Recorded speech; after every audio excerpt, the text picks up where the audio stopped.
The Naregatsi Art Institute in Armenia was funded in 2002 by Nareg Haroutunian from New York. It's dedicated to supporting Armenian contemporary artists and creating a forum in which the spirit of art and the common voice can resonate freely. In addition to the center in Yerevan, in 2006, Naregatsi Art Institute launched a branch in Shushi. The center in Shushi is aimed to support the cultural awakening of the city, which was destroyed as a result of the war. It serves to be a link between artists and art lovers in the region, implementing educational programs designed for upbringing the new generation of children of Karabakh with Armenian spirit. The Institute works with Armenian contemporary artists from many fields. The Institute also provides exhibition and performance space and produces high-quality CDs and DVDs with the artist's work. In the past years, the Institute established a chamber music society, and now it offers emerging composers with recording equipment and the studio's facilities, among many other services. In addition, the Institute presents weekly film screenings showing works of Armenian and international filmmakers. Another important aspect of the Institute's activity involves in creating programs to promote art education for children, summer camp in Shushi, and Armenian Children Arts Olympiad. The Institute also established a Naregatsi folk instrument ensemble for children, which recently had a successful tour in Europe. The purpose of the ensemble is to introduce the future generation with Armenian folk music and to preserve our rich musical heritage. Սիրելի Naregatsi արվեստի միությունը մտել է Հայաստանի կյանքի մեջ որպես առանձին մի միավոր եւ շատ կարեւոր, շատ սիրելի միավոր։ Naregatsi արվեստի միության մասին գիտեն ոչ միայն Հայաստանի ժողովուրդը, այլ գիտի նաեւ ամբողջ Սփյուռքը հայությունը։ Ուզում եի քեզ հարցնել, ինչ էր նպատակը, ինչու ստեղծեցիր այս միությունը, չէ՞ որ Հայաստանում պակասը չէր զգացվում արվեստի օջախների։ Allow me to respond in English. I find a lot of providence, divine intervention, how Naregatsi Art Institute was created. To understand better how it came about to be, I have to open up a little bit about my family's history. I grew up in a very Armenian home. My grandfather, on both sides, they're both genocide survivors. From my father's side, Nareg Haroutunian, he ended up in an orphanage in Syria. And then he became very successful as a businessman. And he actually built the first supermarket in Aleppo. And he was a very generous man. He helped a lot of people, and then he helped build a school, and he helped the church. Attar Garabet, people know him. He had many children, and my father also named Nareg Haroutunian. He was from childhood. He was an incredible spiritual and very smart individual. At the age of 13, he wrote his thesis on Gomidas. He expanded the business from Aleppo to Damascus, and then came to Lebanon. Then he met my mom, and in 1959 they got married, and they spent their honeymoon in Armenia. And my father became so successful. In 1961, he was one of the first 5 he went to China. He expanded the business in a tremendous way. But by making money, he also shared what he made. I remember ever since I opened my eyes, there were great artists in our homes, from Armenia. The concept of Naregatsi Art Institute was actually born in New York. The idea came to me like, why can't we create an organization where art, Armenian art, is represented the way it should be represented. Արդեն փաստորեն 8 տարի է որ Naregatsi կենտրոնը գոյություն ունի։ Ես կուզենայեմ ես հակիրճ ասեիք 8 տարվա մեջ ինչ հաջողությունների մասին կարող եք խոսել, ինչ նվաճումների մասին կարող ես խոսել։ The first thing that comes to mind are the disabled, because when I started building the Naregatsi Art Institute in Yerevan, the center, the headquarters, during the construction period, I used to come back and forth to Armenia 4, 5, 6 times a year. In one of these trips from Yerevan to New York, I met a girl in a wheelchair in Yerevan airport. I accompanied her. It's a long story, what happened. Instead of going to New York, I ended up going with her to an international disabled symposium in England. And it was destined to be as such, because I found that she sings in a choir, Paros, and I wanted them to be part of the opening of Naregatsi Art Institute in 2004. We created an elevator, a special elevator for the disabled, and it's a first in Armenia. And I was hoping we would inspire others to do as such. The second and the most fundamental, I guess, achievement would be the opening of the Shushi Center. Naregatsi has a branch in Shushi. And when you opened that Shushi? 2006, August 31st. So we're 6 years old there. The way that happened was, it's liberated lands. So the soldiers died liberating that land. So it must have a continuation. So we have, as we say, Hokegan Bart. And one winter, 2002, we went there with 4 friends in the middle of a snowstorm. And that trip was also it was destined to be. And we ended up, of course, going to Shushi, and then the idea was born there and then, because Hawk, the photographer, they were giving him, we've published a photography book with him. They were giving him a piece of land so he would open a photography school.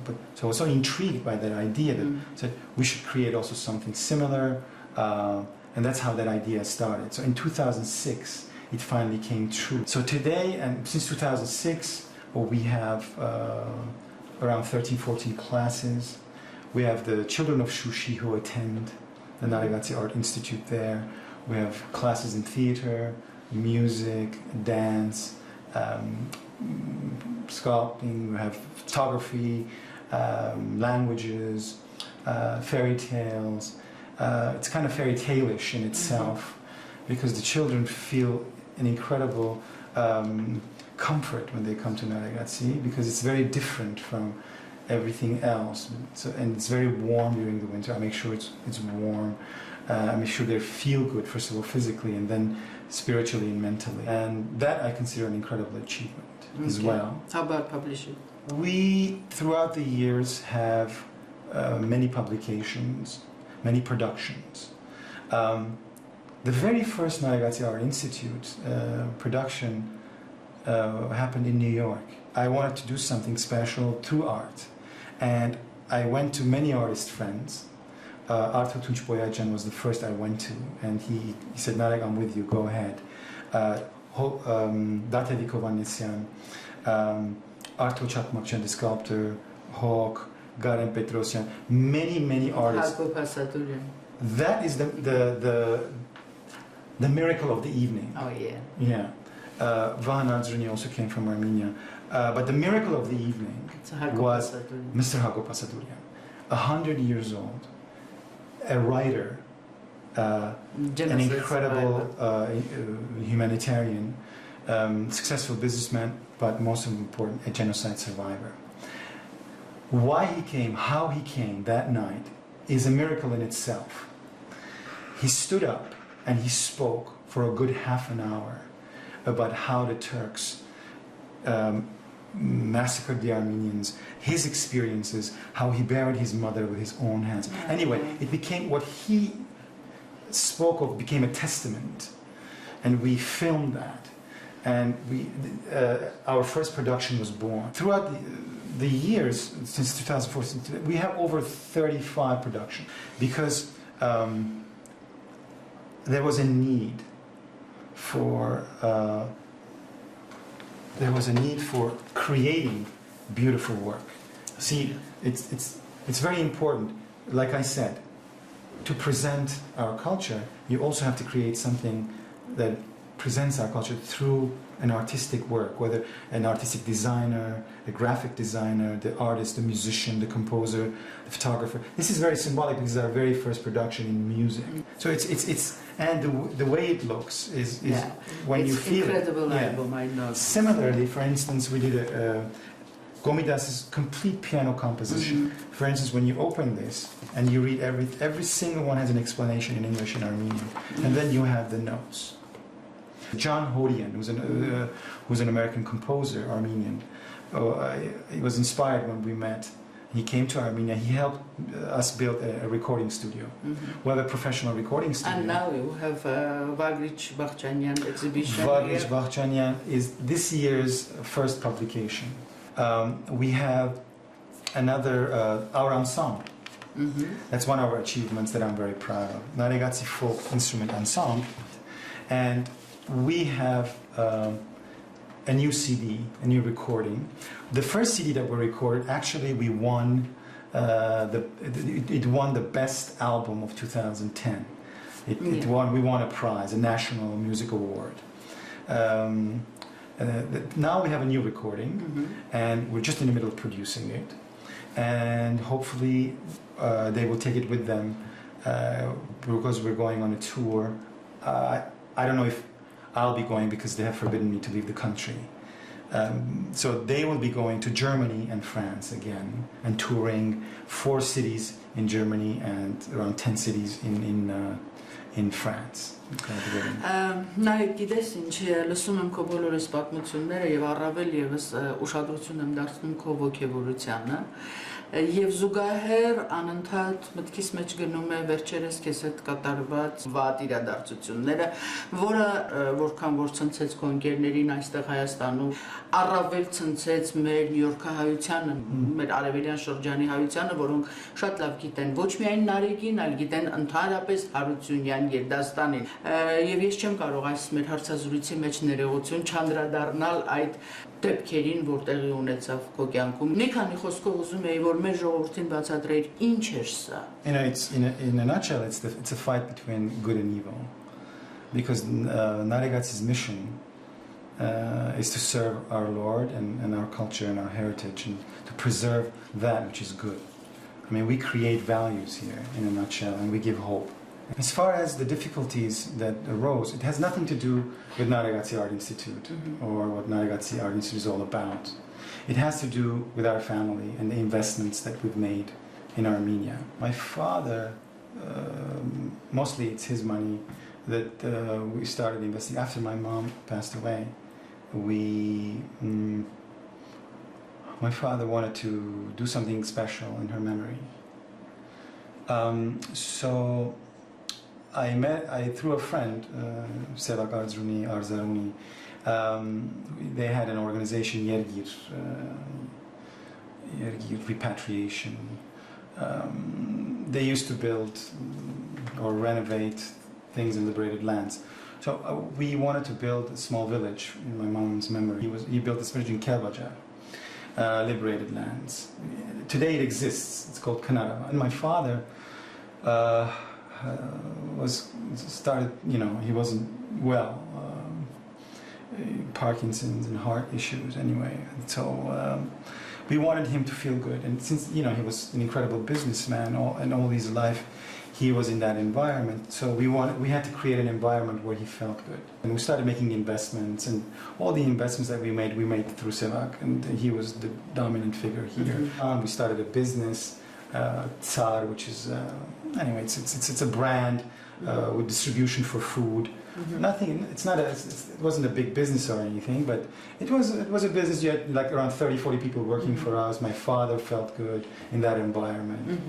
I never looked after the business, so I left everything to him and the power of attorney. I said, and I never looked after the business or whatever. Finally, when things really started going sour, I stopped my power of attorney. It was in 2010. Then I had to become the director of the business. So I became the director of the business. I had to. And then I wanted everything done by the book. So I invited auditors and then lawyers. So I want everything by the book. Open up these books, and anything that has happened with this business. I want everything revealed. And they did that. They did the audit, and then we tried to resolve things through the law, and then we had to go to court finally in December of 2010. But the legal system here, works, I don't know, in a strange way. Instead of giving us the right, they turn around and put everything we own under a lien and froze all our accounts. And there's no basis for that until today even. And it's been the case ever since. Then pressures started happening because we have real estate and there are people who are sitting in power where they abuse their positions. So Sebak has, let's say, sponsors. And all these guys together, they're as they say, their appetite is huge, and they just they started creating issues for us, problems for us, and then one thing after the other, whether it was which kind of issues? Whether it was let's say the Naregatsi Art Institute, which is the division of the police, would come and harass us and take us for interrogations, and then the other Bek Kanchakan, another division started. One day it was in June of 2011. They rushed in with their guns and whatever. They confiscated all our computers, and until today we don't have our computers back. Then they started interrogations one after the other, and all the time it's pressure. I said, if there are taxes to be paid, I even announced it twice. There's no issue. Let's find out whatever those taxes are, and if there is anything, we'll gladly pay it. By the time those things started happening, by the time we got to that, all these pressures started happening. Yeah. They opened the case and they said, you haven't paid a little over 2 million dirham, which is like $6,000. Okay. So we have the right by law to open a criminal case against you. Meanwhile, at the same time, we had over 20 million dirham in, as they say, Giravajar. In another division of the tax. Oh, okay. They just didn't bother to look into that. So they use and abuse the system because they want to create pressure. Ինչ վիճակի մեջ է հիմա ինչ վիճակի մեջ է։ The thing is, when they applied the act they brought another act of 111 million, which is completely based on falsifies. It just doesn't have any basis. Create more pressure. When I didn't give in to that, they put me in jail based on false testimonies.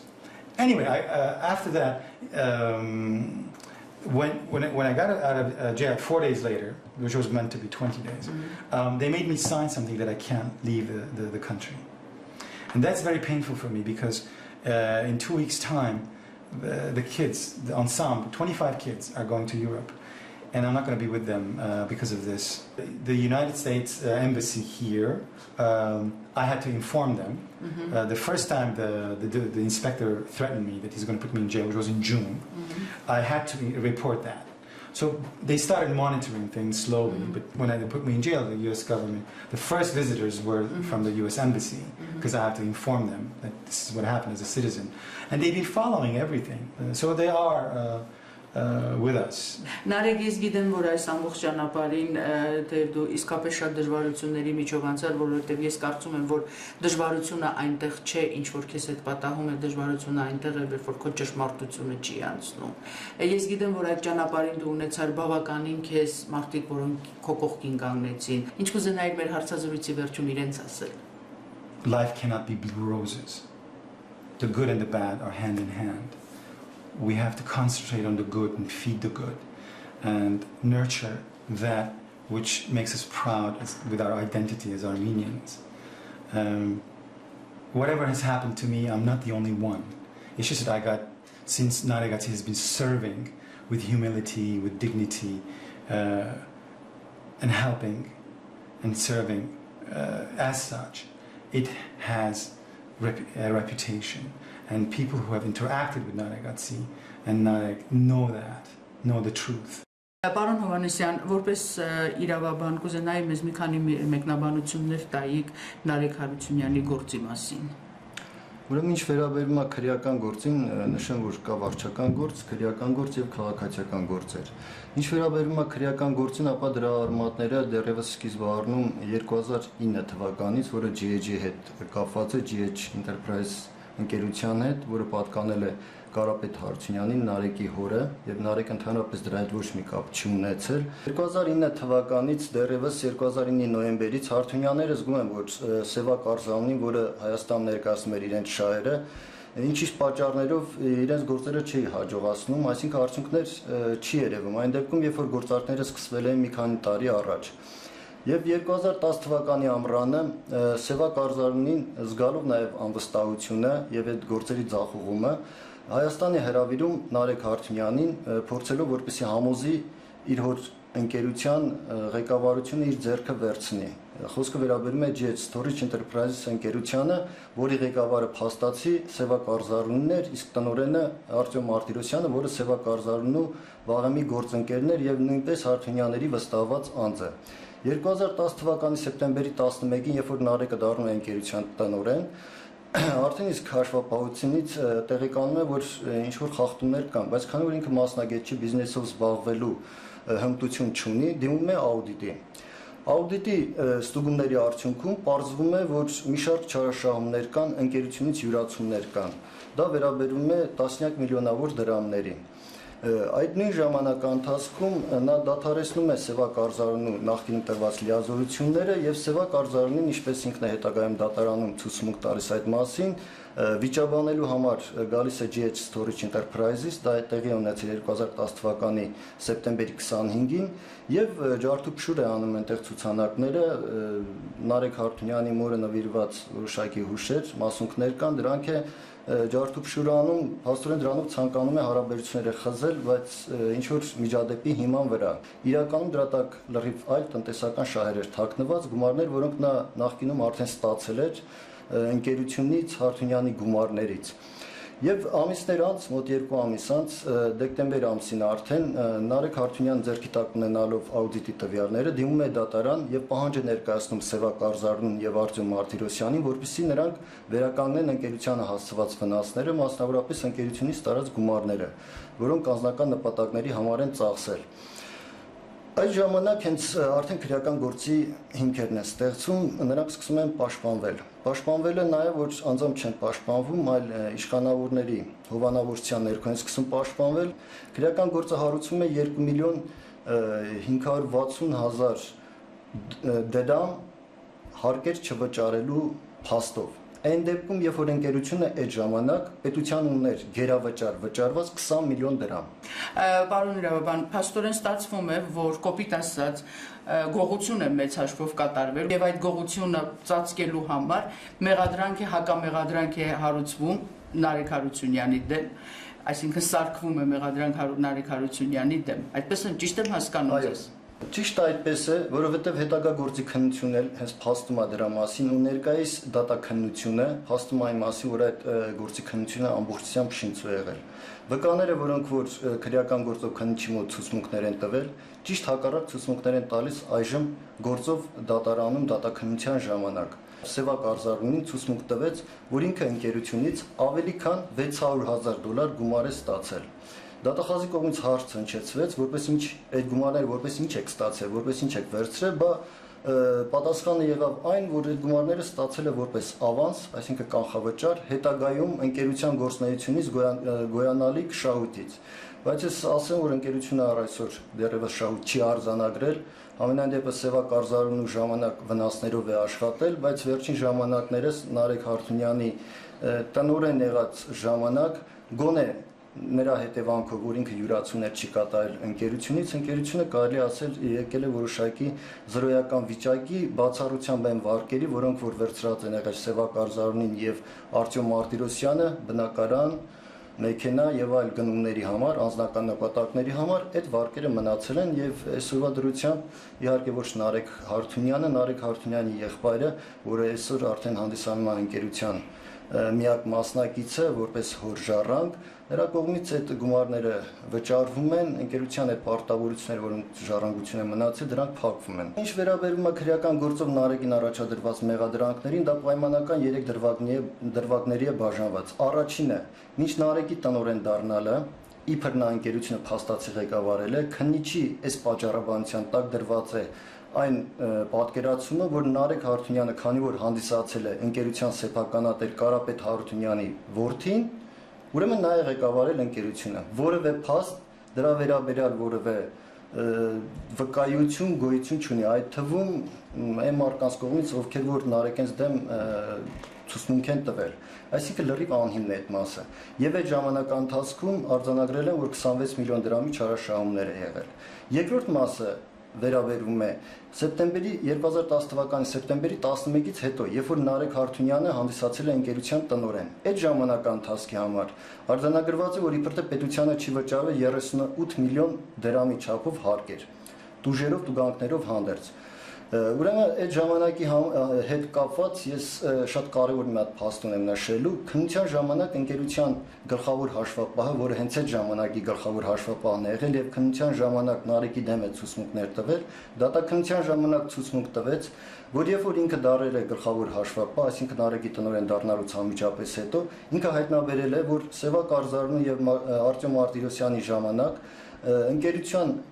ընկերության ապրանքները վաճառվել է, այն վաճառքի ենթակա ապրանքները վաճառվել է եւ որևէ գրանցում չի կատարվել, գումարներն յուրացրել են։ Եվ այդ փաստի կապակցությամբ, քանի որ փաստաթղթային ձևակերպում չի եղել, ինքը առաջարկել է եւ պնդել է, քանի որ մասնագետի ինքն է եղել, որպեսզի կեղծ հարկային պարտավորություններ առաջացվի։ Այսինքն ոչ թե եղած հարկային պարտավորությունները թաքցնել, այլ հակառակը ցույց տան իբր ապրանքներ կա պահեստում, որը փաստացի չկա, ցույց տան իբր թե վաճառք է տեղի ունեցել եւ բարեխիղճ հարկեր վճարեն։ Փողերի լվացման հիմքում ի՞նչն են կаз։ Փողերի լվացման հիմքում Սևակի մատնեխար, ասենք առանց Սևակի որևէ մեղադրանք չկա։ Սևակը ունեցել է ավերված տուն Շուշիում։ Ընկերությունից նույնպես գումարներ է վերցրել եւ գումարների դիմաց առաջարկել է, որպեսզի իր այդ տունը ձևակերպի Նարեգի անվամբ։ Իհարկե այդ հարցի լուծողը Նարեգը չի եղել, Նարեգը այդ տանը ընդհանրապես չի կպել, որևէ գործ չի կատարել։ Այդ հարցի լուծողը Նարեգի հայրն է,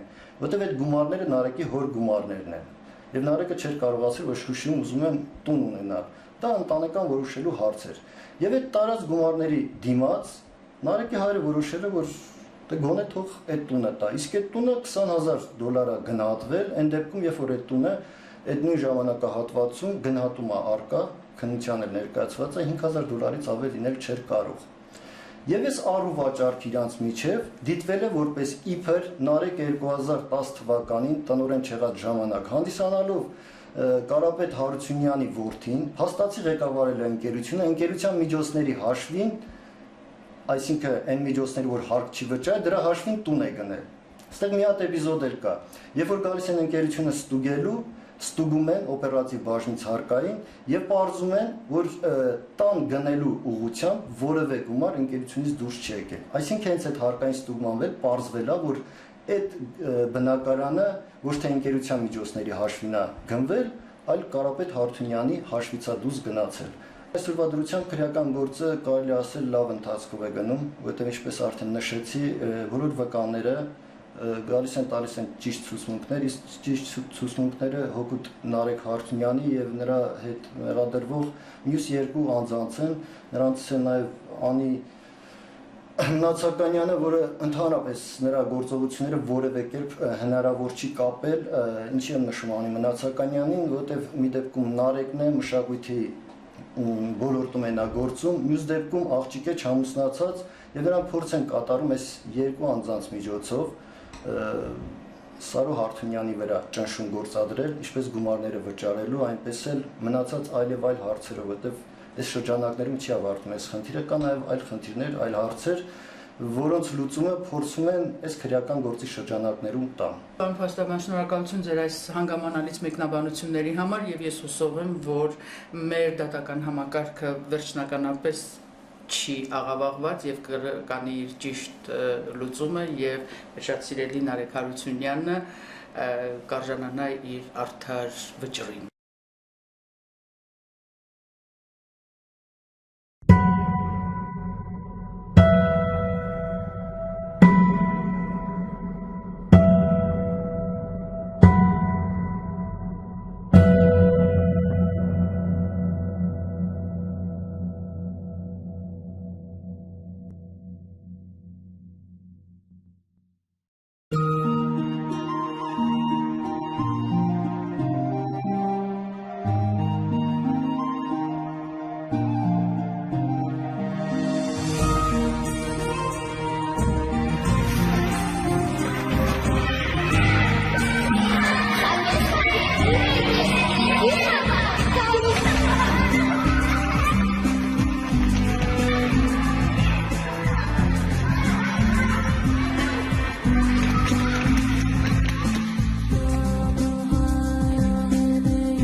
Today is August 31st, 2009. We became 3 years old today. It's Naregatsi Art Institute's third birthday.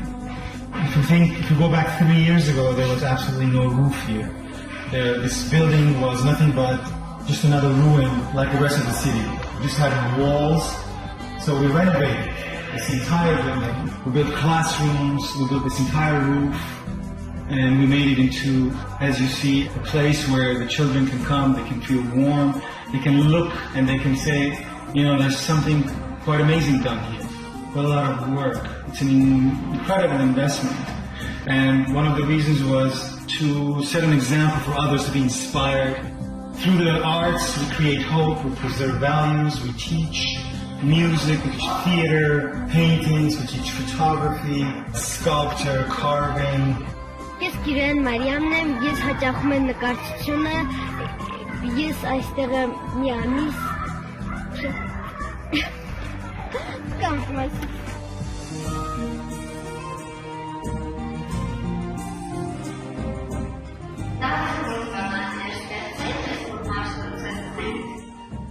Նուժները շվաշիլտա աշնախաշանն է խշշում, կամուր դերքեն անհավացար, ամբիպեշն է կաշշում, ամբվեցում կուլ է գտել, հնար չունի որոտալու, ծերինները ծրտից տվվել, չէ, երևի վյոտ է տալու։ Երբ պիտի դուք թևեր առնել թրջեք, գնալ ուրախանալ։ Երկում է մարիկը, մի ներահան, աղվես ներկա։ Հետո տեսնում, որ ծարավը մի անգամ և ինքուրն է դուս կա, օծու գալիս է։ Առաջին անգամ թատրոն խաղացել են երեխաները 3 տարի առաջ։ Հիմա երեխաները խաղում են մի պիես, որը վերջերս Ստեփանակերտ քաղաքում մրցույթ փառատոնի ժամանակ հաղթեց և առաջին տեղը գրավեց։ Հենց է, մերեց է, ես մոքրեի ինը։ Ոսկեշերի մագում էի, բարով, ես ասերը, տիկին հարվասերը, և նրան զավակը գորոզում։ It's a wonder what the children have done, what they're doing, what they're feeling, especially the fact that all these children and all these families have come from different parts.